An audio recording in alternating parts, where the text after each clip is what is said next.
Hello, how are you today? I hope you are well and you are ready to listen to another audiobook about Warhammer 40,000 lore. In connection with the rumors about the upcoming TV series from the world of Warhammer 40,000, I invite you to listen about Gregor Eisenhorn, the Inquisitor of the Ordo Xenos. This character will also be first in my Heroes of Mankind series. Without further ado, let's get to the article. Gregor Eisenhorn. Gregor Eisenhorn is an Inquisitor of the Ordo Xenos. Initially a Puritan of the Amalathian faction, Eisenhorn's inquisitorial ideology would alter over the course of his career so dramatically towards the philosophy of Radical Xanthism that other members of the Inquisition consider him a possible heretic. Indeed, Eisenhorn has officially been considered a traitor by the Inquisition at least twice in his inquisitorial career, only to be proved a righteous servant of the Emperor of Mankind both times. History. Born in the 198th year of the 41st millennium, on DeKere's world, Gregor Eisenhorn was taken at an early age by the Black Ships, and in time he became an Acolyte of Inquisitor Hapshant. He studied alongside fellow Inquisition apprentice Titus Endor and was elevated to the rank of full Inquisitor in the 222nd year of the 41st millennium, at the incredibly young age of 24.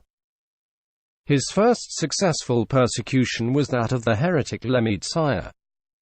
Carving out a stable and competent career, Eisenhorn eventually found himself being drawn into events that would change the course of his life in the year 240 of the 41st millennium. During this year, Eisenhorn succeeded in ending the menace of the mass murderer Murden I-Clone, an investigation that is notable not only for bringing Godwin Fishig and Elizabeth Bequin into his employ as acolytes, but also for setting him in pursuit of both Pontius Glor and the Necrotuk.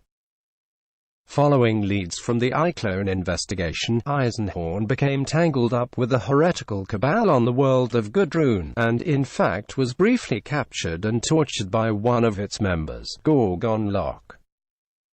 The Cabal was eventually broken by a full inquisitorial purge led by Inquisitor DeKere.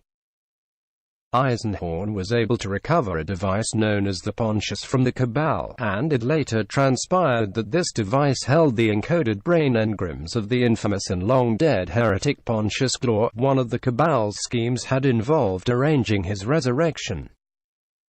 Eisenhorn held Pontius Glor captive and interrogated him regularly, before finally choosing to have the Pontius device incarcerated by Magos Bureau of the Adeptus Mechanicus.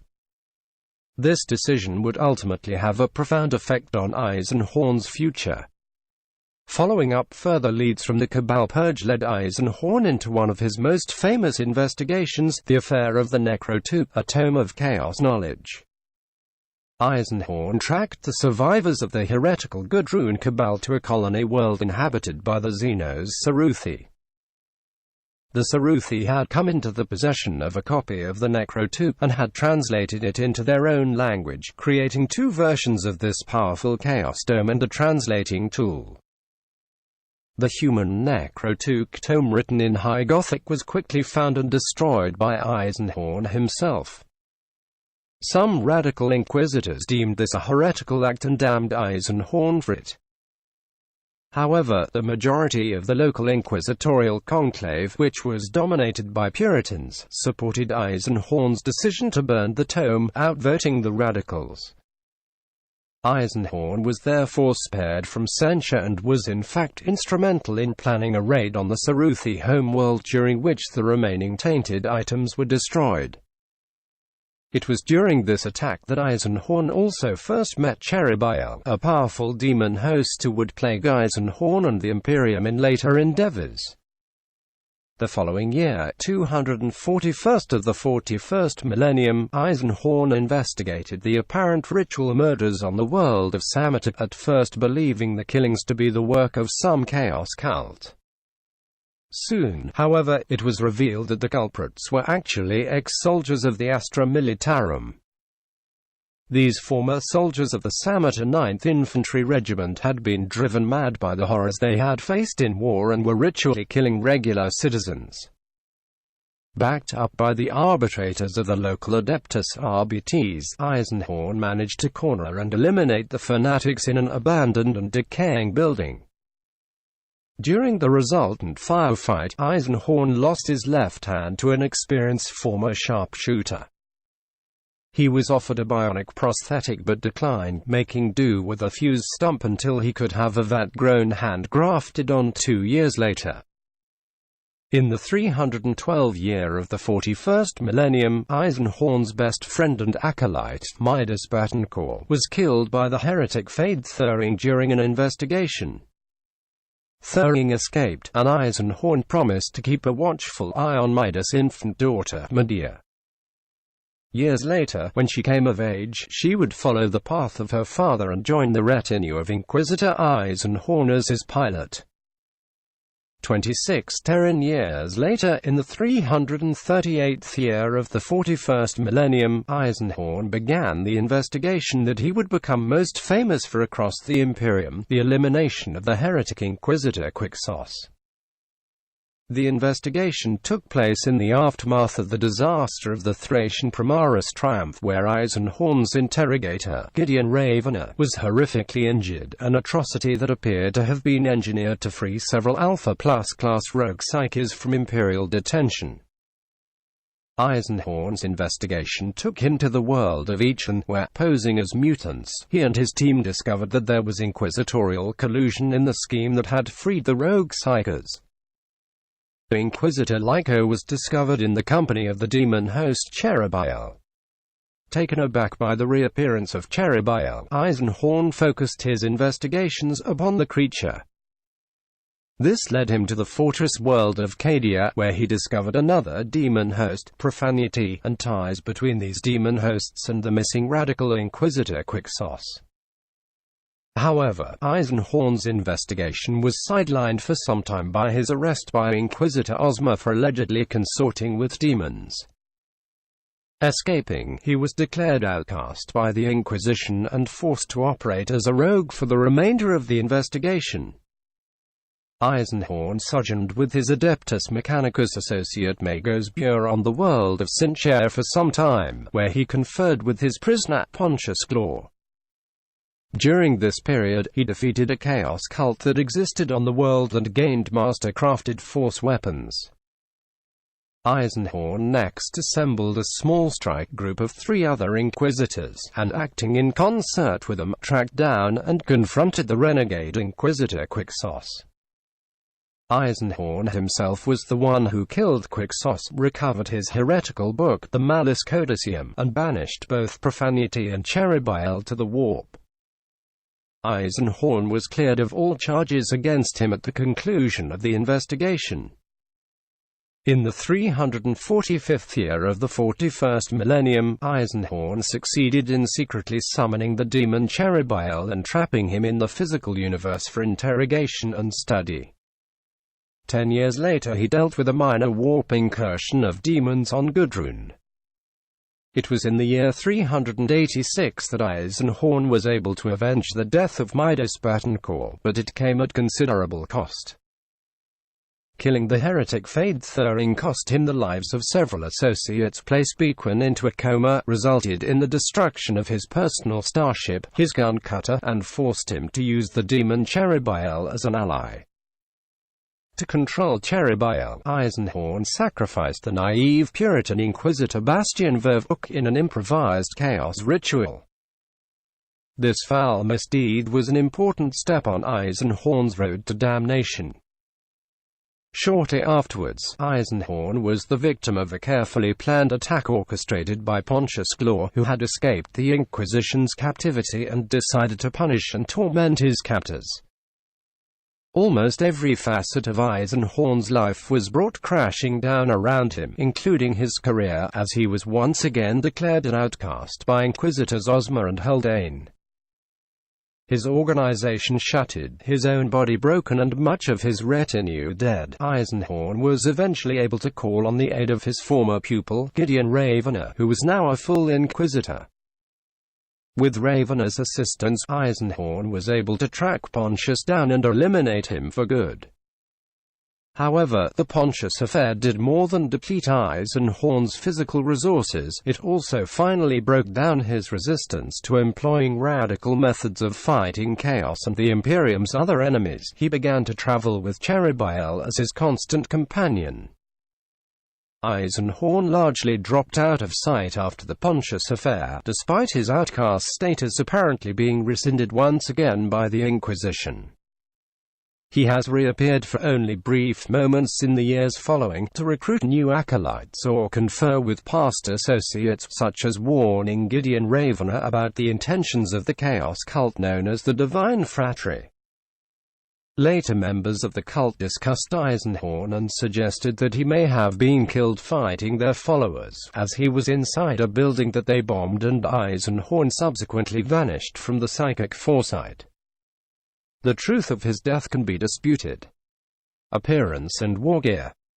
An Imperial-sanctioned psyker, Eisenhorn possesses considerable natural willpower and resolve, which combined with his pool of psychic power, makes him a potent telepath.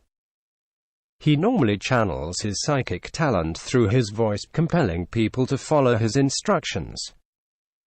He can focus this talent upon distinct individuals in a crowd, or upon many people at once.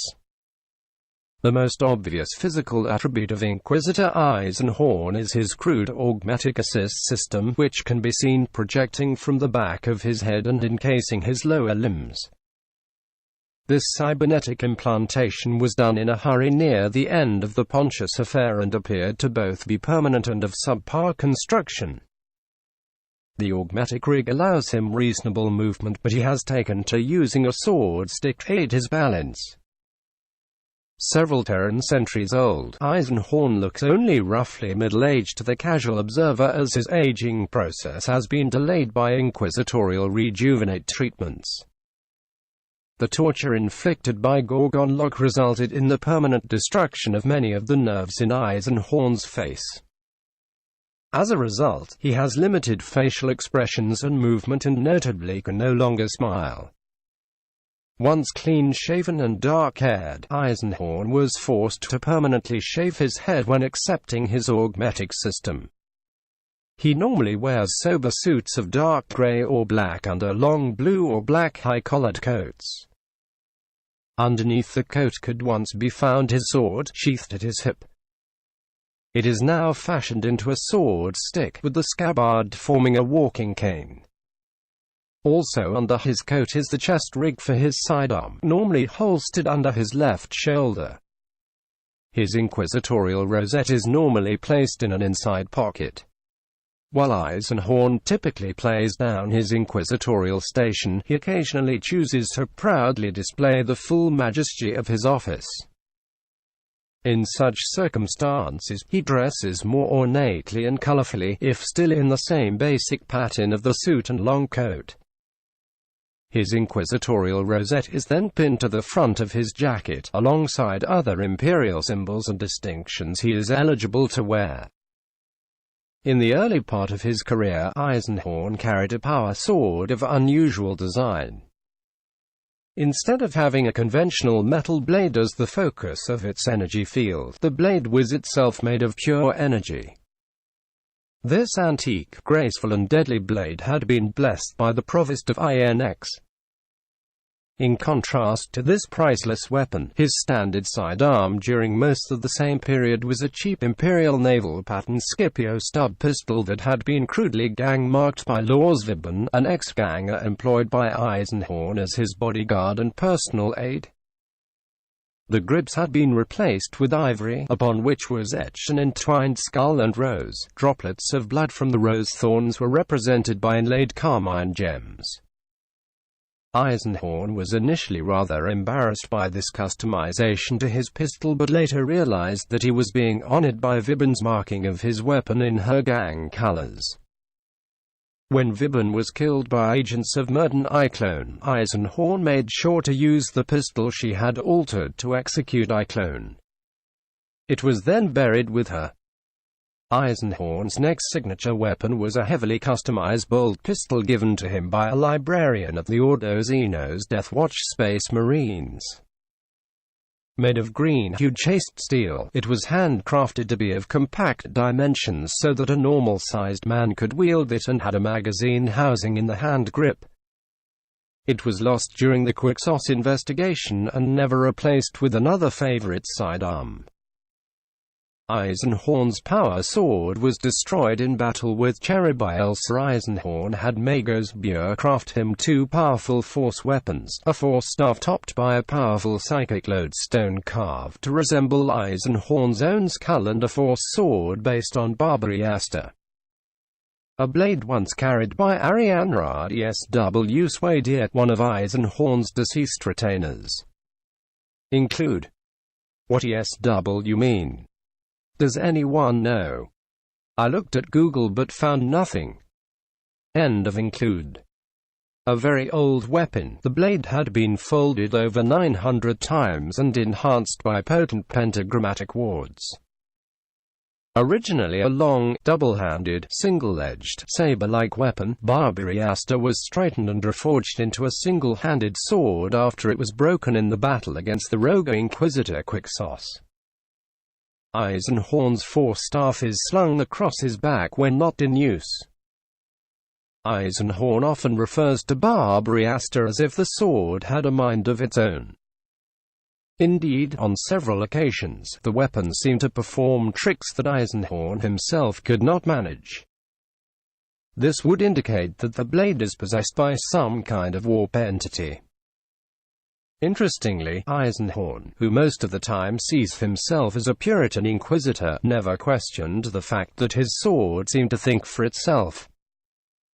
Eisenhorn also held the only known copy of a prescribed grimoire, the Malus Codicium, which he took from the corpse of Quixos. This accursed book details a vast array of powerful sorceress rituals.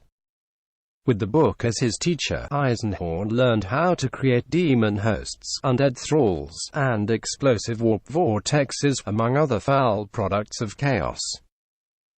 In the hands of a chaos sorcerer, these spells could cause the destruction of an entire planet. In time, Eisenhorn began to suspect that the book had a mind of its own, which led him further and further along the path towards damnation. During his final confrontation with the arch-heretic Pontius Glor, Eisenhorn destroyed the priceless book as a diversion. At that point, Eisenhorn knew much of the book's content by heart, and he continued to use this knowledge to control the demon prince Cherubiel and to battle the forces of chaos. The most powerful conventional weapon in Eisenhorn's arsenal was his gun cutter, a personal spacecraft capable of atmospheric flight, if not independent warp travel. Large enough to contain cabins and crew quarters for a half-dozen people as well as a sizable cargo deck, the cutter was fast, agile and well armed with several autocannon turrets.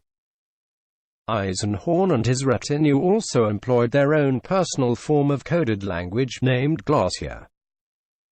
The basic format was created by Eisenhorn when he was 32 standard years of age, but it grew organically with use over the years, with several of his acolytes contributing to its form. Associates. Inquisitor Eisenhorn created a considerable organization of acolytes and retainers during the first part of his career, starting out with a bare handful of hired hands and eventually employing dozens of servants, including the distaff, a group of psychic blanks. This star-spanning organization was destroyed by the machinations of Pontius Glor, who also ensured the deaths of most of Eisenhorn's associates. With Eisenhorn missing at the end of the Pontius affair, his surviving followers became part of the retinue of Inquisitor Ravener. Eisenhorn largely avoided acquiring servants and acolytes other than the demon Cherubiel for some time, but eventually began assembling a small retinue around himself once more. His notable employees and associates: Savant Ubramos, Untouchable Elizabeth Beacon, Pilot Medea Betancourt, Pilot Midas Betancourt, Tech Priests Magos Bure, Demon Host Cherubiel, Gunfighter Lucius Slick Devlin, Death Cultist Assassins Severina and Savora Devout, Adeptus Arbites Arbitrator Godwin Fishig, Interrogator Nathunin Shabel, Merchant Captain Tobias Maxilla, Bounty Hunter Harlan Nail, Warrior Quavadius, Interrogator later Inquisitor Gideon Ravener, Swordswoman Ariane Rdsw Swadier, Warrior Kara Swole, Bodyguard Lorsvibben. The end. This is all pieces of information about Gregor Eisenhorn. I can't wait for that TV series and I have huge expectations. Behind it stands Frank Spotnitz, an American television writer and executive producer, chief executive officer of Big Light Productions. The same guy who created The Man in the High Castle TV series. Thank you for your time. If you enjoyed this audiobook, leave a comment and like. Visit my Facebook, Blogspot or Patreon. Have a nice day. Bye bye.